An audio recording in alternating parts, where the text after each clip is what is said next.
بسم الله. السلام عليكم ورحمة الله.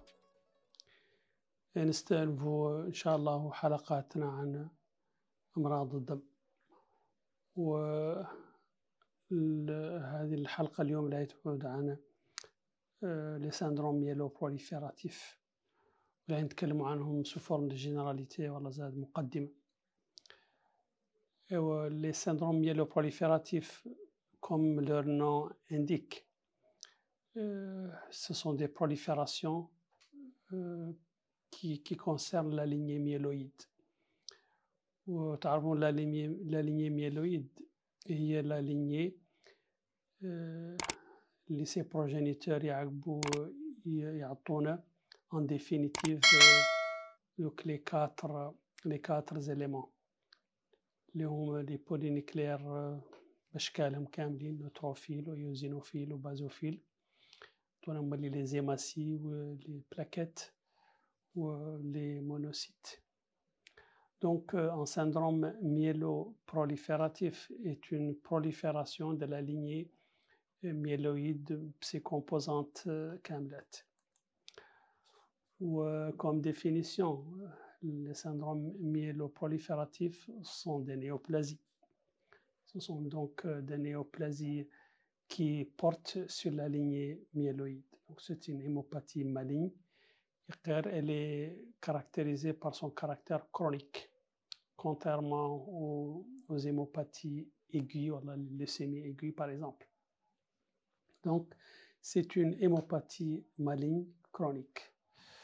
وهذه la néoplasie ou l'hémopathie, elle est caractérisée par une hyperproduction au niveau de la moelle des cellules myéloïdes matures. هذاك les termes كاملين كلهم عنده sa valeur.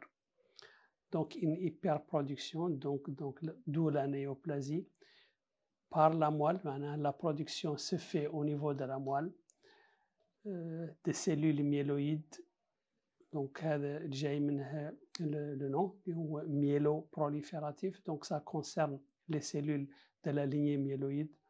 وهذو les cellules, ils sont matures. Donc هذو les termes كاملين كلهم عنده sa valeur. Une hyperproduction par la moelle des cellules myéloïdes, وهذو les cellules sont matures, معناها ما هم بلاستيك. Parce que s'ils étaient plastiques, on aurait dû parler de leucémie aiguë, de leucémie d'une façon générale. Alors, donc, les hémopathies malignes qu'on a appelées donc syndrome myéloprolifératif, ils sont donc caractérisés par une augmentation des cellules circulantes au niveau de l'hémogramme. Yani le sang périphérique vit une hyperproduction, une augmentation des cellules circulantes, caractérisée aussi par une augmentation du volume de la rate ou splénomégalie ou la ضخامة طحال. Ils sont aussi caractérisés par une autre caractéristique très importante, خاصة تتعلق بالpronostic ou les complications, l'augmentation du risque de thrombose.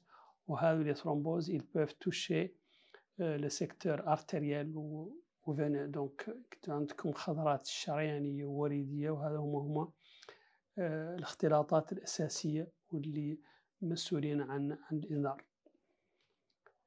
من بين الصفات الأخرى لهؤلاء السيندروم ميلوبروليفيراتيف أنهم يقدروا يتحولوا شور بضاد دم حاد، والله peuvent se transformer donc en leucémie aiguë.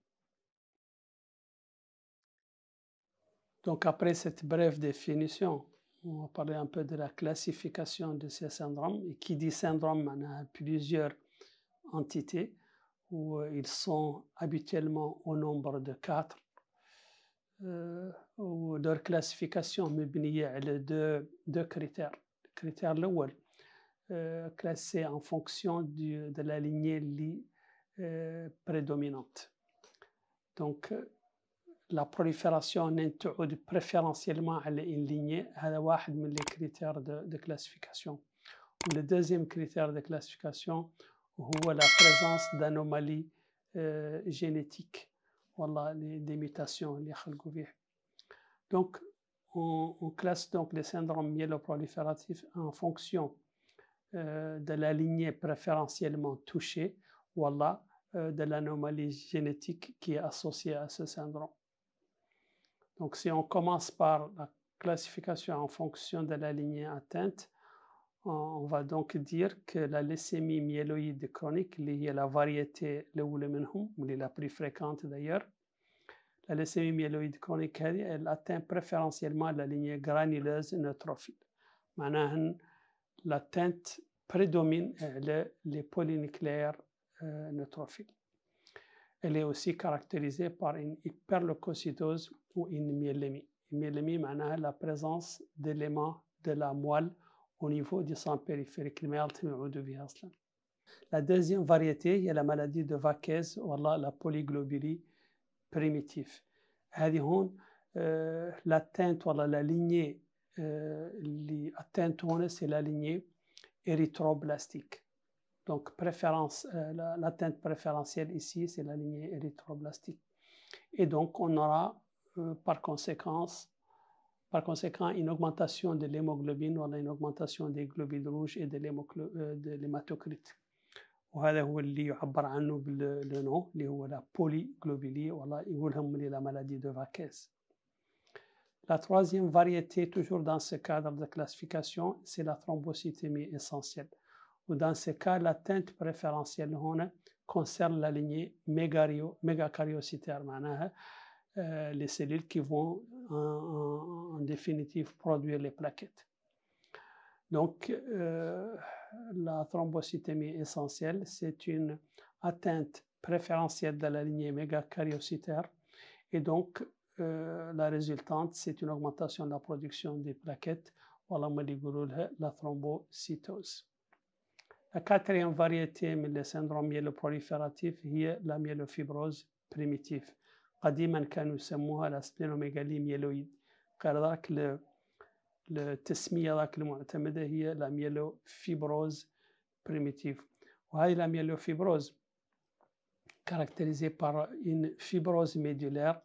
وهي la fibrose médulaire associée à une hématopoïèse extramédulaire, comme si la moelle qui ne peut plus produire ces éléments figurés parce qu'elle est envahie par du collagène, donc de la fibrose, la production تعود خارج la moelle et donc تعدل comme une hématopoïèse extramédulaire. Donc هذا هو le premier critère de classification. Donc on a dit c'est en fonction de la lignée préférentiellement atteinte. Le deuxième critère de classification est en fonction de l'anomalie génétique associée au syndrome myélodysplasique. Dans la leucémie myéloïde chronique, par exemple, l'anomalie génétique est معروفة la translocation du chromosome 9-22. يعني translocation بين le chromosome 9 et le chromosome 22. وهذاك la translocation معناها chaque chromosome يعطي une partie من son chromosome الآخر. بين le 9 ou le 22 يتبادلوا des segments génétiques des gènes. وهذه la translocation conduisait à une fusion de deux gènes le BCR ou l'ABL. l'ABL هذا هو l'ABL son وهو l'oncogène هو اللي يتريجي يدéclenche la prolifération néoplasique. Donc la translocation 9-22 هي l'anomalie génétique caractéristique de la leucémie myéloïde chronique وتعطينا le fameux chromosome اللي نقولوا الكروموسوم de Philadelphie نسمي عليها la ville اللي اكتشف فيها. Donc هذه la fusion بين هذو les deux segments من les deux chromosomes تعطينا un gène de fusion ينقالوا BCR-ABL هو المسؤول عن l'anomalie génétique qui va déclencher la prolifération de la leucémie myéloïde chronique.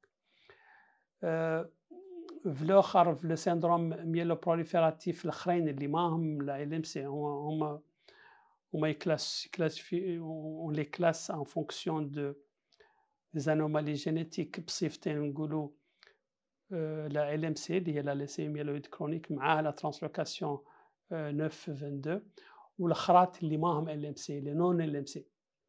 Et donc les syndromes myéloprolifératifs non LMC leur anomalie génétique اللي جبروا فيهم شوف la maladie de Vaquez تجبر فيهم la mutation de JAK2 ولا thrombocytémie essentielle يجبروا فيها les 3 mutations اللي هي la mutation JAK2 في أغلب الحالات غير هما اللي نقدروا نجبروا la calreticulin ou le récepteur de la thrombopoïétine. La myélofibrose primitive اللي زاد هي واحد آخر من اللي syndrome myéloprolifératif تجبر فيه من mutation de 3 gènes اللي هو la mutation JAK2 ou le récepteur de la thrombopoïétine ou la mutation calreticulin. السلام عليكم ورحمة الله.